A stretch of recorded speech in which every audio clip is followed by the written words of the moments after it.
Bonjour à toutes et à tous. Bienvenue dans ce webinaire organisé par Danfoss et notamment sur la dissociation hydraulique de sous-stations et sous-stations delta T. Je vais attendre peut-être 30 secondes, voir si tout le monde nous a rejoints et je démarrerai ensuite la présentation de webinaire.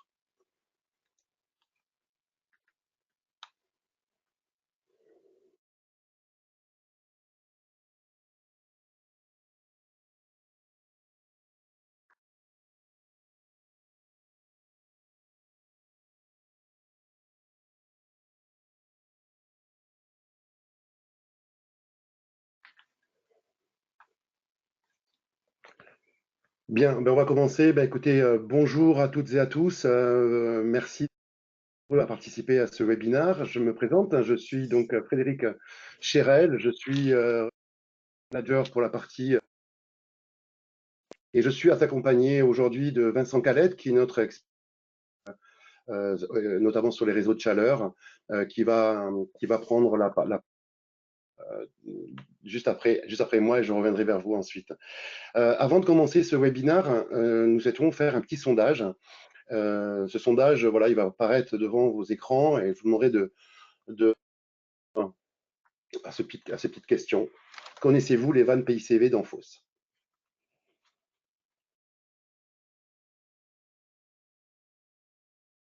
Je vous demanderai de répondre et puis je vais revenir ensuite.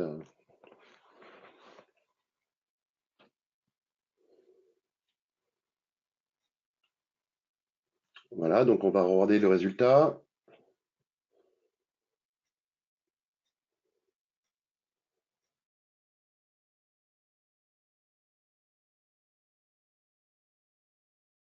Le résultat, donc voilà, vous êtes à 70% à ne pas connaître nos vannes indépendantes de la pression et 34% donc qui les connaissent. Donc c'est déjà un bon point. On va pouvoir enchaîner et vous faire une présentation sur ces vannes-là. Avant toute chose, baisser ma caméra pour la bande passante. Voilà, donc on va commencer. Le slide suivant, s'il vous plaît. Voilà, donc en fait, les principaux challenges que nous, d'Enfos, on estime, c'est évidemment, hein, c'est la guerre d'aujourd'hui, c'est la guerre des régimes de température sur les systèmes de réseau de chaleur. Hein, donc, c'est obtenir une delta T très basse hein, pour engendrer, bien entendu, un bon équilibre des débits et des températures. Et, bien sûr, la conception des réseaux sur des réseaux vraiment optimales hein, quand on a des nouvelles constructions. Euh, hein, très importante, puisqu'il faut ajouter à ces réseaux de chaleur, bien entendu, du renouvelable. Hein, aujourd'hui, c'est très, très important. On a, en tout cas en France, des obligations hein, d'économie d'énergie. Donc, on a ce challenge à respecter et à intégrer dans nos réseaux de chaleur des énergies renouvelables. On le fait déjà à travers des chaufferies biomasse, de l'éolien, etc., etc. Et on a besoin de ça. On a besoin, et c'est la grande difficulté des réseaux de chaleur aujourd'hui, c'est de manager les pics de demande quotidiens que rencontrent les réseaux de chauffage pour la prise de CS, hein, des douches quotidiennes de chauffage. Aujourd'hui, un réel problème en termes de management. Bien évidemment, on a remarqué également qu'il faut aussi avoir un très bon système de SCADA, hein, de remontée d'informations, pour intervenir au bon moment sur la partie de régulation. Bien évidemment, on a vu aussi que c'était important d'augmenter le service à la clientèle pour pouvoir optimiser et avoir vraiment un réseau 100% optimal.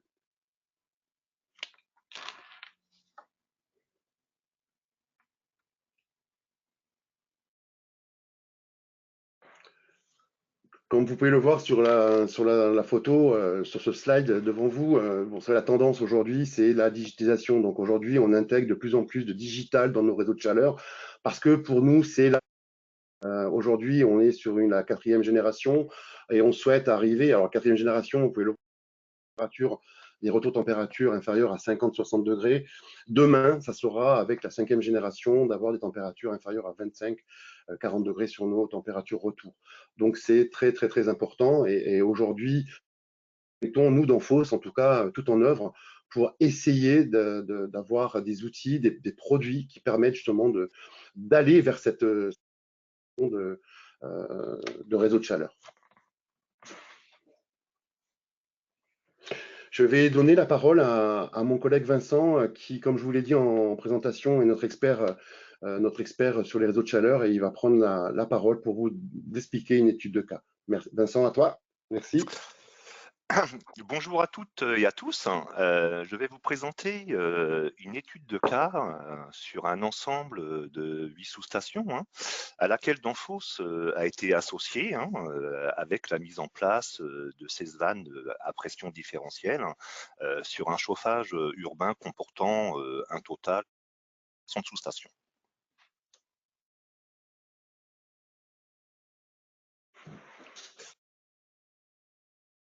Slide, les problématiques rencontrées par l'exploitant sont les suivantes. Faible delta T, pompage de vannes sur débit et une HMT pompe importante, avec des difficultés d'exploitation. Vous allez avoir deux schémas hydrauliques, un avant et un après travaux. Voici les schémas avant travaux et avant travaux et après travaux, le but étant de dissocier l'échangeur ECS de l'échangeur primaire, qu'on doit voir, voilà, ECS de l'échangeur primaire. On peut appuyer sur merci. Les travaux ont consisté à la suppression de la bouteille de mélange, de la pompe de charge bouteille, de la 23 voies ECS et de la pompe de charge ECS. Dans cette dissociation hydraulique après travaux, nous avons optimisé le fonctionnement de l'installation par la mise en place de nos vannes à pression différentielle, un sur l'échangeur chauffage et également sur l'échangeur sanitaire, eau chaude sanitaire, maîtrisant ainsi le débit, la pression et la température. Bien évidemment, le but recherché par l'exploitant.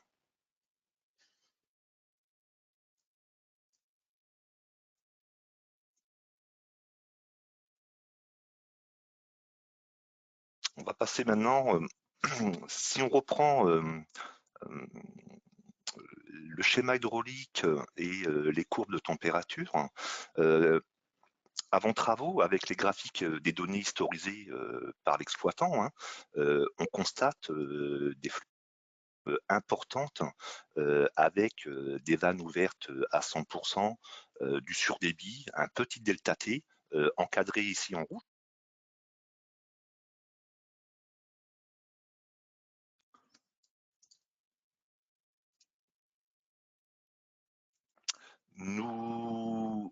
Nous passons à présent sur le schéma hydraulique après travaux à travers les données du graphique. Nous pouvons constater un résultat, on peut dire, optimal des différents faible débit, gros delta T, souligné ici en rouge. Que je vais détailler dans le slide suivant, car j'ai interposé les deux graphiques avant et après pour avoir une meilleure lecture.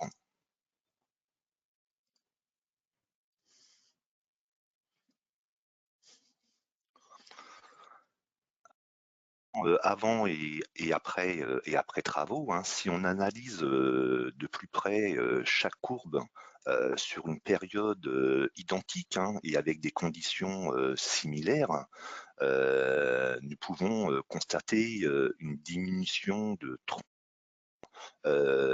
du débit entre l'avant et l'après travaux, qu'on peut voir ici représenté en courbe bleue. et une augmentation de la delta T d'environ 30 degrés en courbe violette. De vannes beaucoup plus linéaires suivant les demandes. Vous verrez on peut les encadrer en rouge, s'il vous plaît, au niveau des courbes, voilà. Celle-ci qui était avant travaux et effectivement après travaux. Je vais maintenant vous partager une vidéo d'environ qui illustre très bien l'avantage d'un équilibrage dynamique sur de chauffage urbain.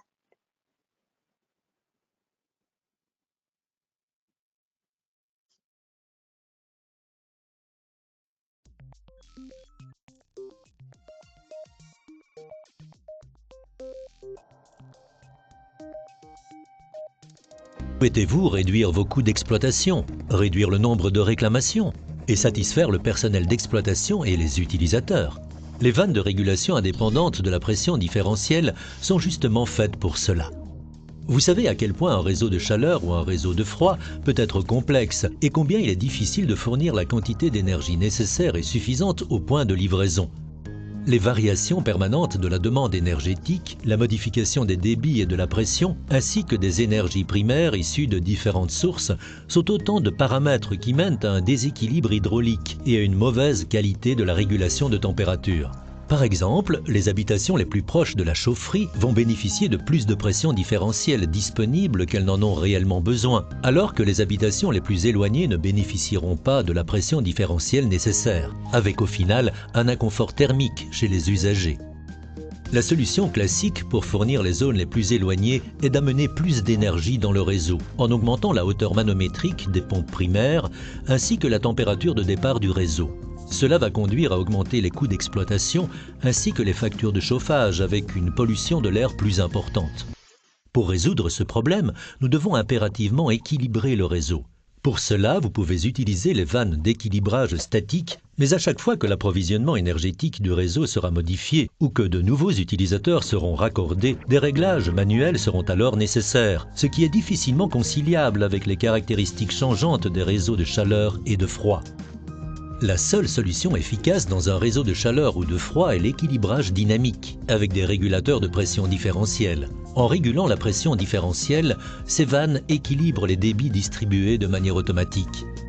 Les régulateurs de pression différentielle sont installés sur chaque connexion afin de définir les débits et pressions différentielles nécessaires en dépit des variations du réseau. Les utilisateurs reçoivent désormais la bonne quantité d'énergie, quelles que soient les conditions de fonctionnement du réseau ou les changements climatiques.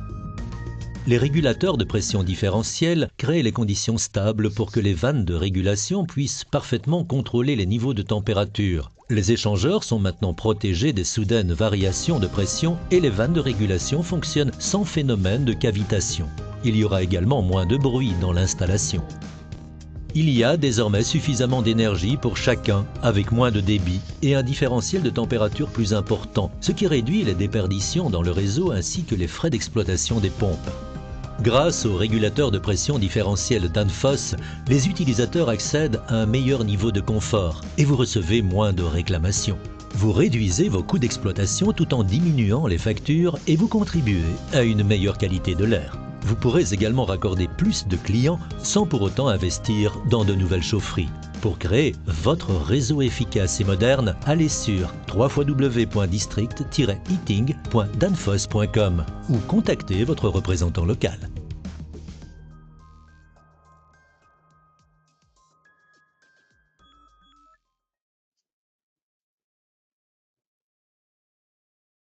Voilà, en espérant que cette petite vidéo vous a plu.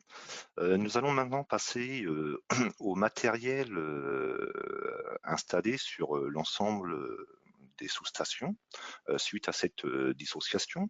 Ce sont donc des vannes combinées, des vannes de régulation indépendantes de la pression, de type AVQM et AFQM, servomoteurs de type AME, mise en place sur l'application chauffage avec des temps de course se situant et 150 secondes, et au niveau de l'eau chaude sanitaire, 30 secondes.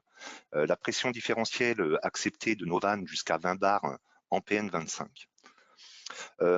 En ce qui le temps de course du servomoteur, je souligne cette importance, surtout pour l'application ECS. Une mauvaise détermination entraînera un phénomène de pompage, entraînant ainsi des trains de froid et de chaud lors d'épuisage. Surtout, n'hésitez pas à revenir vers nous pour toute demande de documentation et de renseignements techniques. Vous pouvez également consulter notre site internet danfoss.fr. Vous trouverez l'ensemble de nos produits et solutions pour les applications chauds et froids urbains.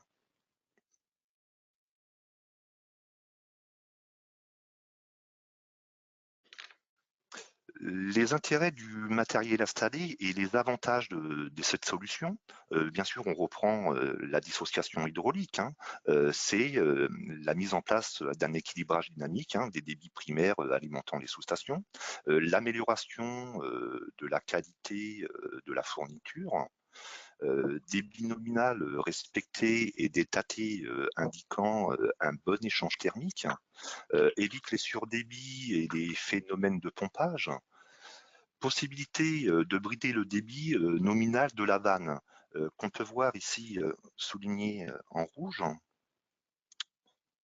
voilà, sur les deux modèles.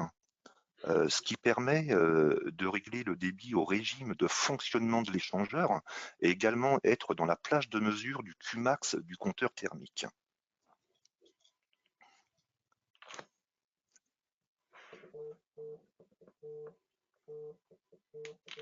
Alors, nous passons maintenant au résultat final de cette dissociation hydraulique. Comme vous pouvez le voir, résultat surprenant suite à cette dissociation, avec la mise en place d'un équilibrage dynamique sur ce réseau. Si on regarde de plus près la première sous-station, le débit est passé de 36 mètres cubes à 7 mètres cubes heure. Il a donc été divisé à peu près par un peu plus de 5.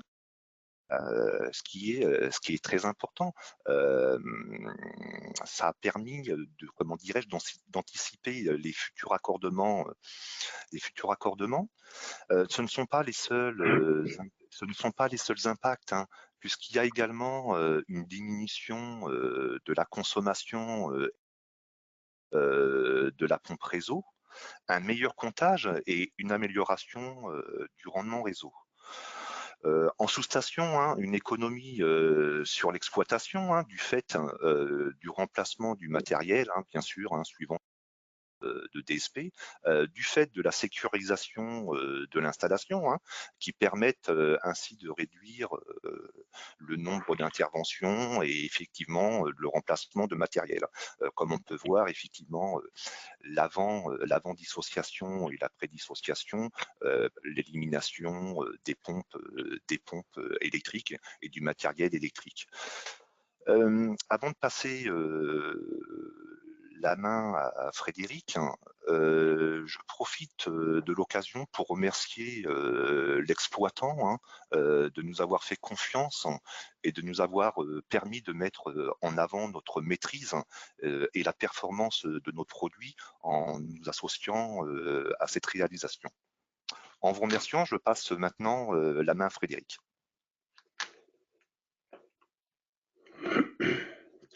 Merci Vincent, merci beaucoup pour cette présentation bien claire. C'est clair que vous l'avez tous vu, donc il est très très important donc bien entendu de bien équilibrer les réseaux aujourd'hui et de façon dynamique, puisque on a besoin de récupérer donc ces températures retour assez basses.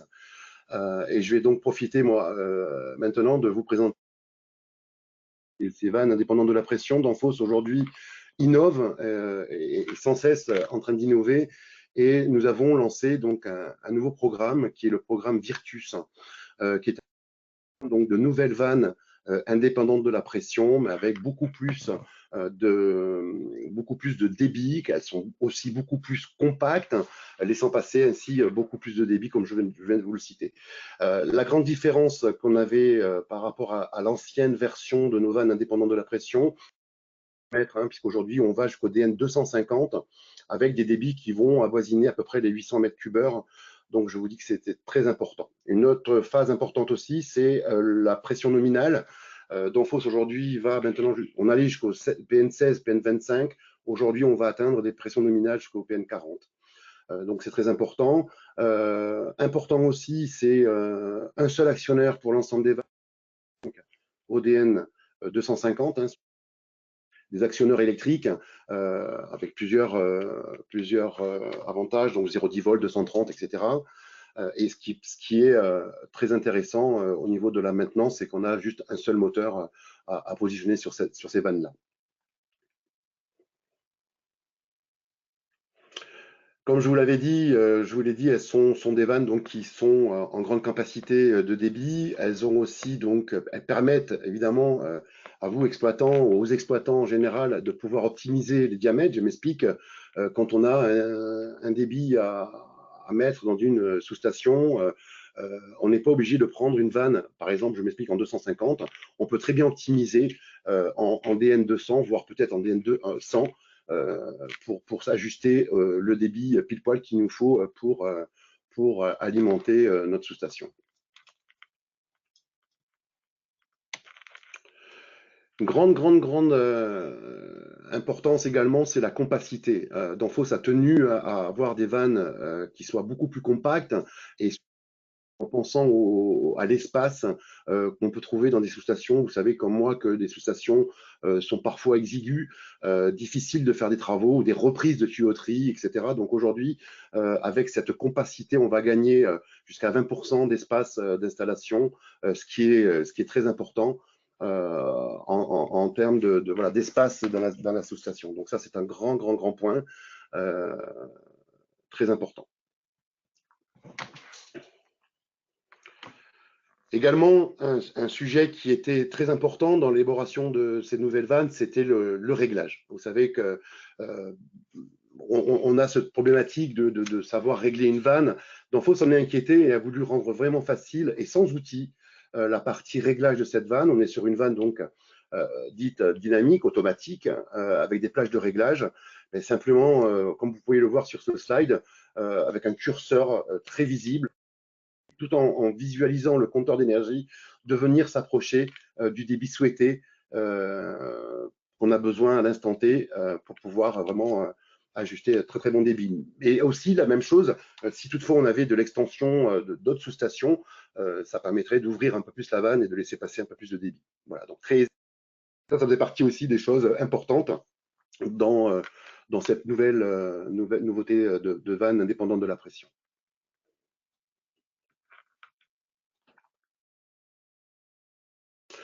On a dans cette slide qui apparaît devant vos écrans donc aussi la vanne indépendante de la pression qui est représentée ici avec un ressort en rouge. Également sur des côtés pratiques et de réglage, Danfoss a voulu aussi minimiser et rendre très facile la partie réglage de ces vannes, et notamment surtout la partie de pression. Vous avez aujourd'hui donc des régulateurs de delta P qui sont déjà tout calibrés. On vous le montrera après dans nos leaflets, dans nos fiches techniques.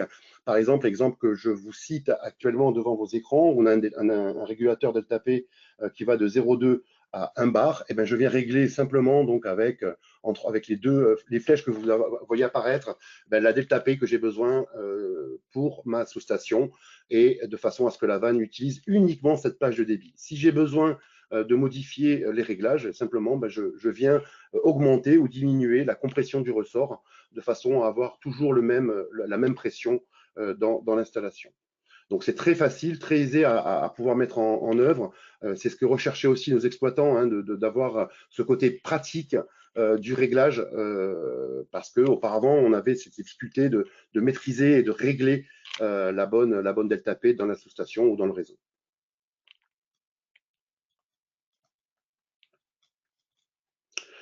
Chose importante également, comme vous pouvez le voir, c'est qu'on a la possibilité de positionner nos vannes en multiposition, c'est-à-dire qu'avant, il fallait respecter évidemment l'horizontalité ou la verticalité. Là, on peut respecter l'ensemble des positions, c'est-à-dire verticale, horizontale, dans une sous-station, ce qui vient aussi à dire, et ce que je vous disais auparavant, c'est qu'on peut gagner aussi de l'espace dans la sous-station, parfois parce qu'on est très ennuyé par d'autres composants de la sous-station, des coudes ou autres composants qui viendraient nous gêner à l'installation.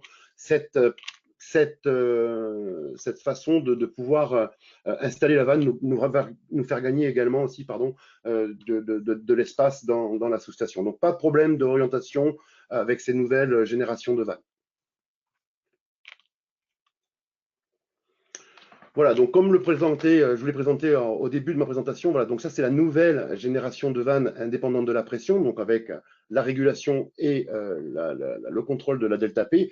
Danfoss a voulu aller plus loin et rendre, aujourd'hui j'ai parlé en prélude donc de mon digital, de la façon de rendre digital nos réseaux de chaleur.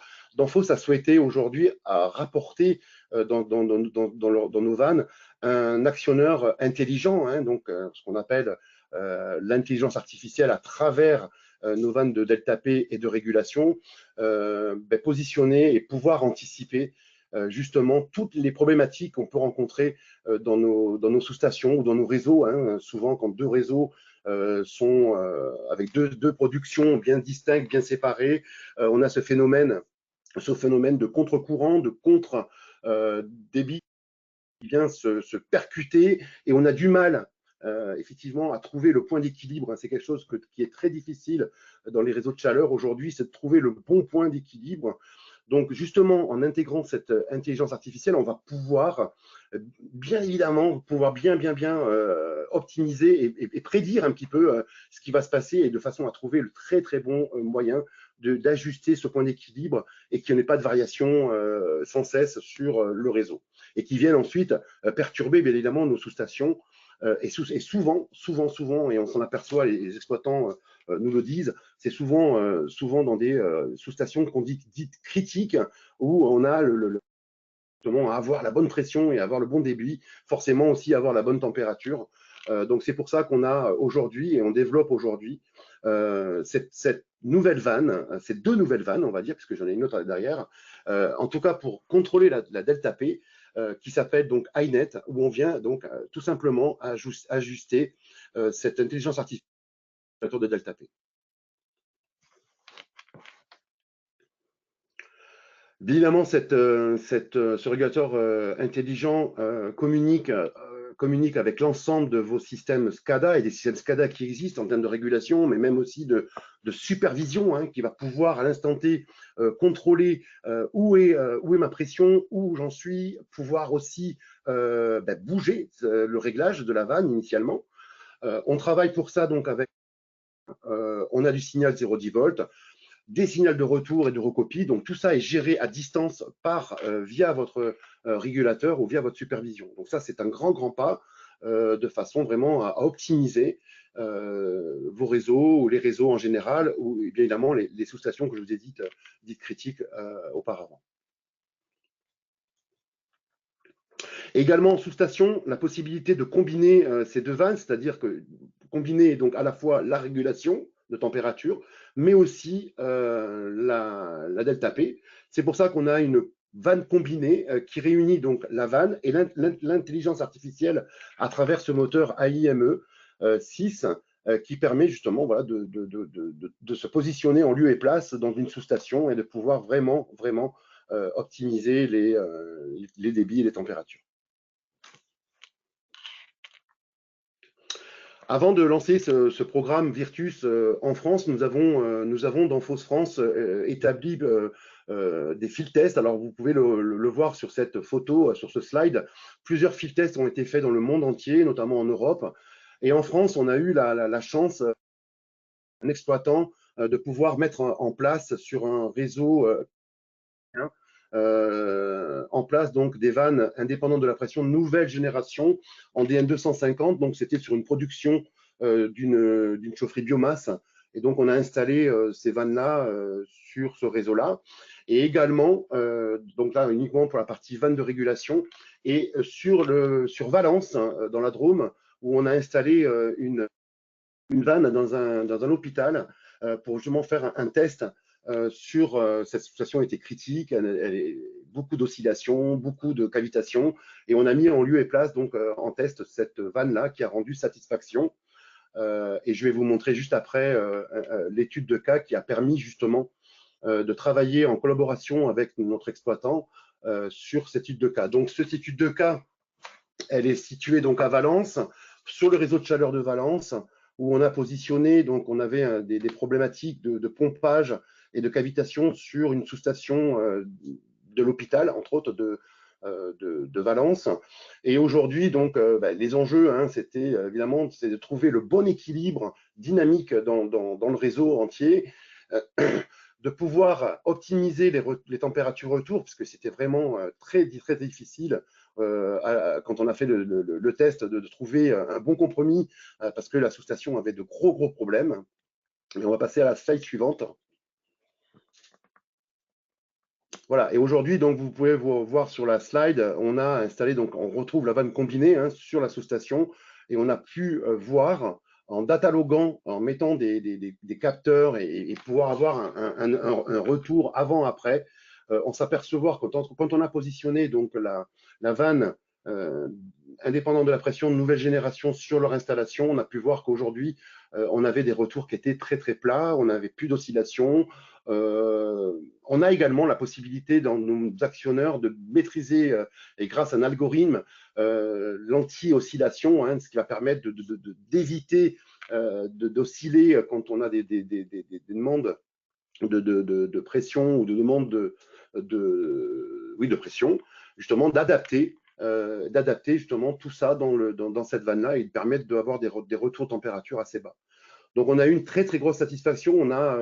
L'exploitant a été ravi de ce test et a décidé donc de démultiplier ce test à travers ces sous-stations du réseau de Valence. Alors, évidemment, vous retrouverez tous ces études de cas à travers nos sites dédiés. Vous avez la possibilité également de revoir en replay ce webinaire qui, j'espère, vous a convaincu qu'il fallait voilà, utiliser de la pression de nouvelle génération, puisse vous inciter aussi à l'essayer.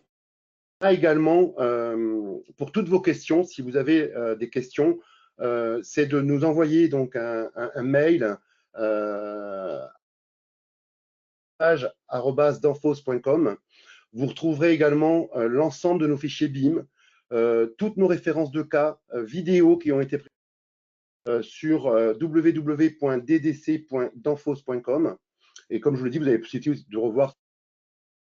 Vous avez aussi la possibilité, à travers le chat ou à travers le site internet que j'ai cité, la possibilité de télécharger la doc technique de la nouvelle vanne indépendante de la pression, ou autrement de le demander directement à travers nos sites internet. Voilà, nous avons été très heureux de participer avec vous à ce webinaire, en espérant qu'il retienne votre attention. Et moi-même, vous remercions, et l'équipe d'Anfoss Chauffage France vous remercie pour votre participation, et on vous dit à très bientôt. Merci. Merci, au revoir.